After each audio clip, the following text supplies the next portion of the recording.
የሆሳና ዋቸሞ ከተማ የታሪክ ጉዞ ከ1888 እስከ 2018 ዓመተ ምህረት።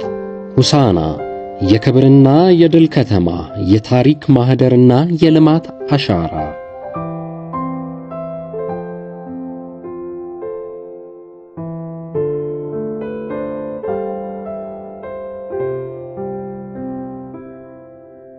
ከተማዋ የተቆረቆረችው በ1888 ዓመተ ምህረት በዋቸሞ ወይም ሴሽዱና ኮረብታማ ቦታ ላይ ነበር። ዛሬ 126 ዓመታትን ያስቆጠረችው ይቺ ከተማ ቀድሞ ስሟ ዋቸሞ ተብሎ ይጠራ ነበር። ታዲያ ዋቸሞ እንዴት ሆሳና ተባለች? የታሪክ ድርሳናት እንዲህ ይሉናል። ከአድዋ ጦርነት በኋላ የአካባቢው ገዢ የነበሩት ራስ አባተ ቧያለው መቀመጫቸውን ከአንገጫ ወደ ዋቸሞ አዛወሩ። የገቡበትም ዕለት ለፋሲካ 1 ሳምንት ሲቀረው በዕለተ ሆሳና በዓል ስለነበር ያንኑ ዕለት በመቅደስ ከተማዋ ሆሳና ተብላ እንድትጠራ ሆነ። ከ1888 እስከ 1928 ዓመተ ምህረት ድረስ ከተማዋ ብዙም ለውጥ ባታሳይም የጣሊያን ወረራ ግን አዲስ ገጽታ ይዞ መጣ። ጣሊያኖች ለ5 ዓመታት በቆዩበት ወቅት ለመጀመሪያ ጊዜ የግንብ ቤቶች በመገንባትና የውስጥ ለውስጥ መንገዶችን በመቅደድ ከተማዋ የከተማነትን ቅርጽ እንድትይዝ አደረጉ።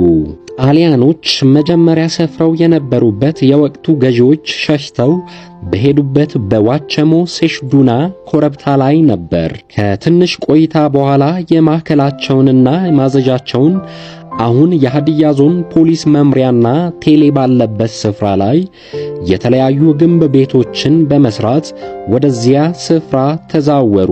ዛሬ በፖሊስ ጣቢያ ግቢ ውስጥ አንዱ ቤት ብቻ በእነሱ የተሰራ ይገኛል። ሌሎቹ ቤቶች በ1980ዎቹ ፈርሰው ሌሎች ቤቶች እንደ አዲሱ ቴሌና ፖሊስ ጣቢያ ተሰሩበት። ይህ አካባቢ በወቅቱ ማለትም ጣሊያኖች በነበሩበት ጊዜ የፖሊስ ጣቢያቸውና ማዘዣም ስለነበር በጣሊያንኛ ኬንቴሪ የሚል ጽሑፍ በታፔላዎች ተለጥፈው ይታዩ ስለነበር እንግዲህ በጣሊያንኛ ኬንቴሪ ማለት ቁም ወይንም ስቶፕ ማለት ስለሆነና ትእዛዛዊ ቃል በመሆኗ ቁም ለማለት ኬንቴሪ ያሉ በቃልም ይጠቀሙ ስለነበር ከዚህ የተነሳ ከፖሊስ ጣቢያው እስከ አደባባይ ያሉ ሰፈሮች ኬንቴሪ ይባሉም ነበር። አሁንም አንዳንድ የከተማው ነዋሪዎች አካባቢውን ኬንተሪ በማለት ይጠቀሙታል።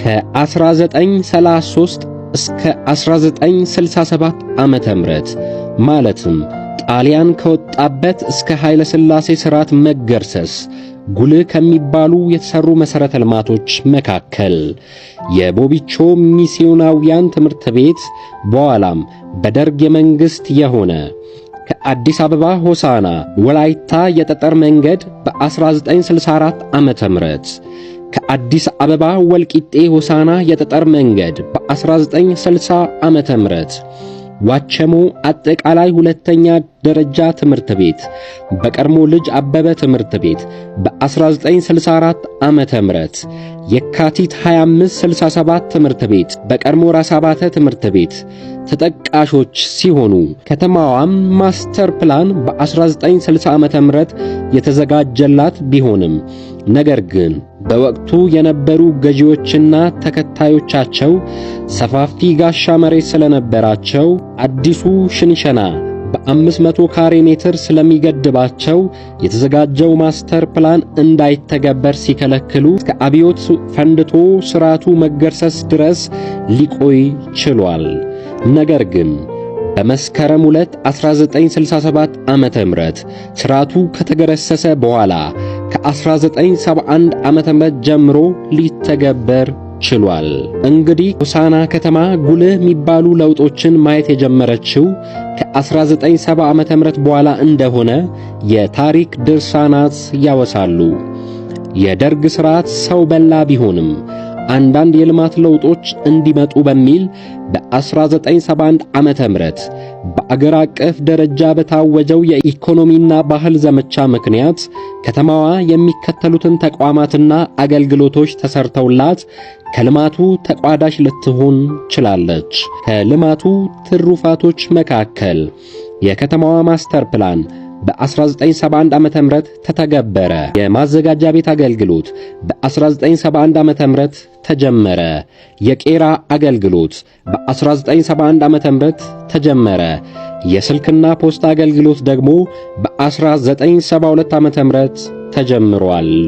የኢትዮጵያ ንግድ ባንክ ሆሳና ቅርንጫፍ በ1971 ዓመተ ምህረት ስራውን ሲጀምር፣ ውሃ ልማት በ1972 ዓመተ ምህረት አገልግሎት መስጠት ጀመረ። መብራት ኃይል በ1971 ዓመተ ምህረት አገልግሎት ጀመረ። እስከ 1977 ዓመተ ምህረት በጄኔሬተርና በፈረቃ ነበር ለሆሳና ከተማ ነዋሪዎች አገልግሎቱን ሲሰጥ የነበረው። ሁለገብ አዳራሽ ያውኑ የሃዲያ ባህል አዳራሽ በ1973 ዓመተ ምህረት ተሰርቷል። የውሃ ዋና ስፍራ በ1973 ዓመተ ምህረት ሲሰራ፣ የሆሳና ስቴዲየም ያውኑ የአብዮ ኤርሳሞ ስቴዲየም በ1973 ዓመተ ምህረት ተሰርቷል። ፖርት ሆቴል ግቢ በ1973 ዓመተ ምህረት ሲሰራ፣ የሆሳና መናኸሪያ በ1971 ዓመተ ምህረት ሥራ እንዲጀምር ተደርጓል። ማከፋፈያ ወይም ጂንአድ በ1973 ዓመተ ምህረት አገልግሎት መስጠቱን ሲጀምር፣ መንግስቱ ኃይለማርያም ሆስፒታል ያውኑ የንግሥት ኤሌኒ ኮምፕሬሄንሲቭ ስፔሻላይዝድ ሆስፒታል በ1976 ዓመተ ምህረት ተመርቋል። የ24 ሰዓት የመብራት አገልግሎት ከጊልገል ጊቤ 1 በ1977 ዓመተ ምህረት ሲጀመር፣ እነዚህንና ሌሎችም ተቋማትና አገልግሎቶች በታወጀው የኢኮኖሚና ልማት ዘመቻ አማካኝነት ከተማዋ መብራት በኩራዝ ከምትጠቀምበትና ከምንጯ እየተቀዳ ከሚጠጣበት ተላቃ ከተሞች ሊኖራቸው የሚገቡትን ተቋማት ልትጎናጸፍ ቻለች። ከተማዋ ከ1970 እስከ 1977 ዓመተ ምህረት ድረስ ከላይ የጠቀስኳቸውና ለውጦች ካገኘች በኋላ ልማቷ ተቀዛቅዞ እስከ 1983 ዓመተ ምህረት ለ7 ዓመታት የመንግሥት ለውጥ እስኪመጣ ጉልህ የልማት ለውጥ ሳታይ ዘልቃለች። ክፍል 2 ይቀጥላል።